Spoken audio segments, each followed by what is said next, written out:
The war criminal held the position of Chief of Staff of a Russian aviation squadron, the main intelligence directorate of the Ministry of Defense of Ukraine reported. According to the main intelligence directorate, Galenkov was involved in missile strikes on civilian targets in Ukraine, in particular, on the Amstor shopping center in Kremenchug, Poltava region. At the time of the attack on June 27, 2022, there were about 1,000 people in the shopping center. As a result of the war crime, 22 people were killed and dozens were injured, the statement said.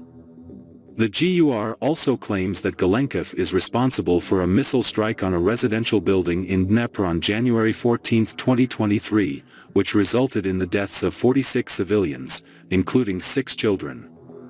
The body of Russian war criminal Dmitry Galenkov was found with multiple head injuries, likely inflicted with a hammer, the Ukrainian Special Service said in a statement.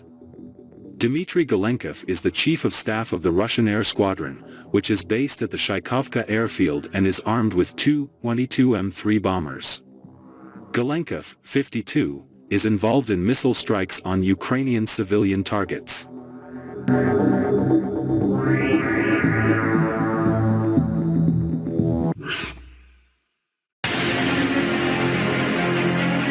Western intelligence agencies suspect that main directorate of the Russian intelligence sent incendiary packages that caught fire before they were loaded onto planes in Leipzig and Birmingham cities in Germany and UK respectively.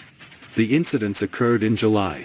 The packages containing incendiary substances somehow passed security inspections. German authorities warned this week that a plane could have been downed if the devices, which were both sent by air, had ignited in flight. German intelligence service chief Thomas Haldenwang told German MPs the package would have resulted in a crash if it had caught fire mid-flight. According to the intelligence services, the purpose of such actions is to intimidate Europeans and create chaos. The incidents with parcels came after MI5 boss Ken McCallum warned that Russia is intent on causing mayhem on UK streets. The security agency's Director General said Britain should expect to see continued acts of aggression here at home from Russia, with its military intelligence agency, the GRU, on sustained missions, adding, "We've seen arson, sabotage and more." Brandon Fried, Executive Director of the Air Forwarders Association, which represents the air freight industry in the US, described the incendiary bomb incidents as disconcerting given the suspicion of Russian state involvement. "It looks like the goal is simply to disrupt the supply chain, create havoc and simply to scare people. They want people to lose confidence in the system," Fried said, adding that the industry had developed robust and evolving security procedures since September 11 attack.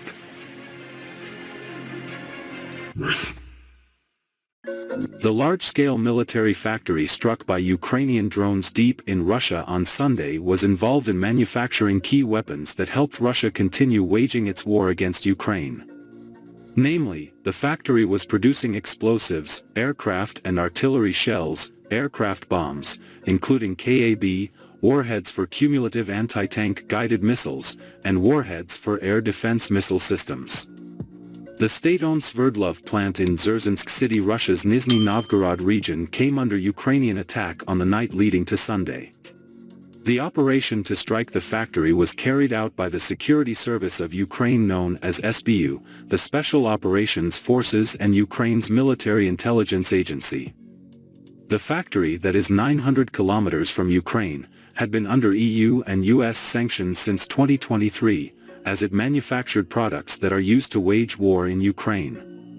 The SBU has worked to strengthen sanctions against the Sverdlov plant. "We have added drones to economic sanctions, which have an immediate effect. Work on reducing the enemy's military capabilities will continue," a source within the SBU has said.